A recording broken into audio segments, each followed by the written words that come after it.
upang questionin ang legalidad, ang constitutionality ng 2025 budget. Attorney Vic Rodriguez nagbigay ng impormasyon patungkol sa kanilang isinampang kaso sa Korte Suprema. Matapos nga naisampa nila Attorney Vic Rodriguez ang mga kaso sa Korte Suprema, marami ang nagtatanong kung kailan ang magiging resulta ng kanilang kaso laban sa unconstitutional na national budget. Una nang sinabi ni PBBM na kung sakaling paboran ng Korte Suprema ang kanilang motion na ipawalang bisa ang General Appropriation Act dahil sa hindi naging tamang proseso nito ay ang tuwa ng Presidente ay baka tuluyang mag-shutdown ng government agency sa buong bansa. Isa raw itong pananakot dahil baka maapektuhan ang desisyon ng Korte Suprema dahil una nang sinabi ng Malacanang sa ginawang interview kay Executive Secretary Lucas Bersamin na imposible raw na magdesisyon ang Korte Suprema ng basta-basta na lamang dahil tama naman raw ang naging proseso ng General Appropriation Act. Sinabi naman ni Attorney Vic Rodriguez na hindi magsasara ang gobyerno bagkus ang gagamitin ang reenacted budget sa taong 2024 upang magpatuloy ang galaw ng gobyerno. Una nang sinabi ni PBBM na magsasara ang buong gobyerno kung sakaling paboran sila ng Korte Suprema. Ang sagot ni Attorney Vic dito ay tumahimik raw muna si PBBM at huwag magsalita ng kung ano-ano na makakaapekto sa desisyon ng Korte Suprema. Ngayon ang katanungan ng karamihan kung ano na ba ang naging hakbang ng Korte Suprema sa kanilang inihain na likramo ay ipinaliwanag ni Attorney Vic Rodriguez ang mga proseso dito. Pinakauna kaya nila ito ginawa dahil malaki raw ang ibinawas sa budget ng Department of Education. Kung kaya't unconstitutional ang budget dahil sa ating konstitusyon, dapat ang pinakamalaking budget ay nasa sektor ng edukasyon.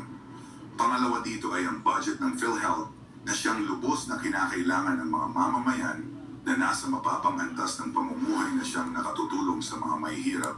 Bakit raw binawasan ng ganong kalaki ang budget? Samantala hinihintay pa ni Attorney Vic ang desisyon ng Korte Suprema. Pakinggan natin ang kanyang pahayag. Maraming salamat at alam ho ninyo, dami kong nakakausap ng mga ordinaryong Pilipino at nakakatuwa dahil naiakat natin yung level ng diskurso at ito na nga pinag-uusapan natin ng budget. Minabuti at minarapat namin ni Congressman Sid Ungab na dalhin sa Korte Suprema, dumulog kami roon upang questionin ang legalidad, ang constitutionality ng 2025 budget. Sa mga grounds na sumusunod, unang-una, unconstitutional.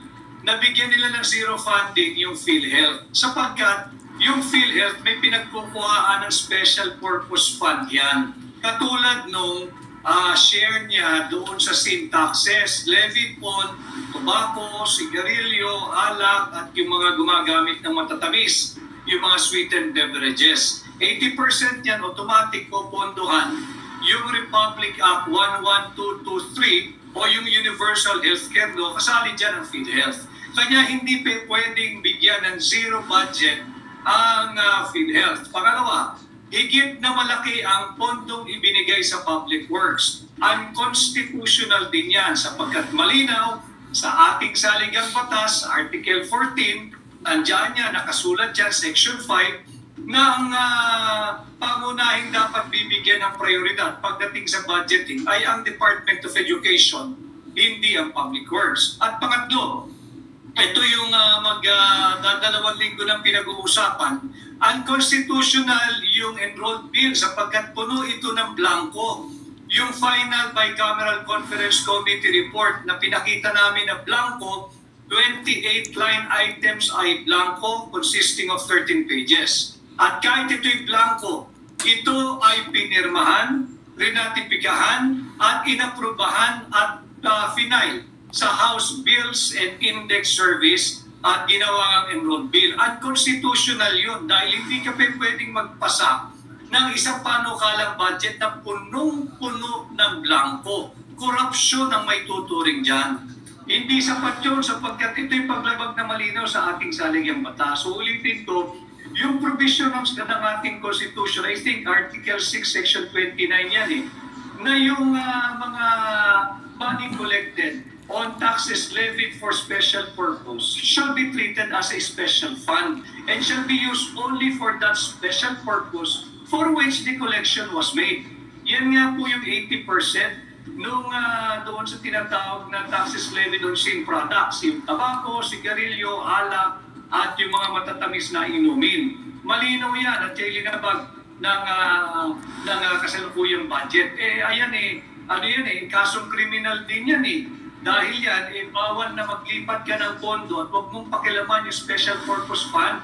Yan para sa Universal Healthcare Law. Sapagkat ibang klase yung sa PNPA, iba yung sa PMA.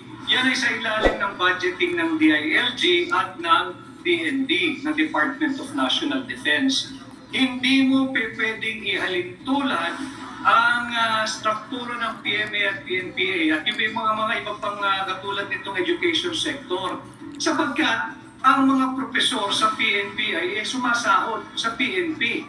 Mga pulis yun Yung mga profesor sa PMA ay sumasahod sa DND. Mga military yun Navy or Air Force o kung anumang branch of service ng PMA. At ito'y ginawa lamang para maging bloated yung budget ng Department of Education at mapagtakpan yung trilyong pisong inilagak nila sa DPWH or Public Works at upang ikudlinga na higit na mababa yung funding o yung budget na ibinigay nila sa Department of Education. Nagpapasalamat kami, inamin nila na walang blanco yung pinirmahan ng Pangulo, yung GAA, sapagkat ito lang gives rise to the bigger question. Sino yung makating kamay na nagpuno ng mga patlang o blanco doon sa Bicameral Conference Committee report? Yung Bicameral Conference Committee report ay hindi isang inosenteng dokumento. Ito ang pundasyon, ito ang basihan ng ating enrolled bill, yung General Appropriations Bill, yung GAB. Pag yan ay isinumite sa tanggapan ng Pangulo at yan ay napirmahan, magiging GAA yung GAB, magiging General Appropriations Act. At yung GAA natin ngayong 2025 is a clear fruit of a very poisonous legislative process. Inabandona ng ating mga mambabatas, lalo na yung miyembro ng Vice-Cam, yung kanilang sadyadong mandato na bantayan, ultimo, sentimo ng pera nating mga Pilipino. Somebody made a running computation and around 241 billion pesos ang halaga ng iniwang blanco, 241 billion pesos. Hindi birong pera ito. And again, balat by Coach Oliat J, daig pa ng mga barangay na nagpapasa ng konseho sa barangay ang tao ng budget nila. Yung konseho ng barangay marunong magpasa ng budget Tanungin nyo sila, mag-interview, 40,000 mahigit ang ating konseho ng barangay. Mag-interview kayo. Tanong ninyo kung tama yung budget process sa dinaanan ng ating 2025 budget. Ganon din, yung ating magagaling na mga municipal councilors, city councilors at provincial board members, they know how to pass a proper budget. And they know, and they will attest to this, hindi ka pwedeng magpasa ng budget na merong blanco kahit isang sentimo. That is illegal, that is criminal, that is unconstitutional.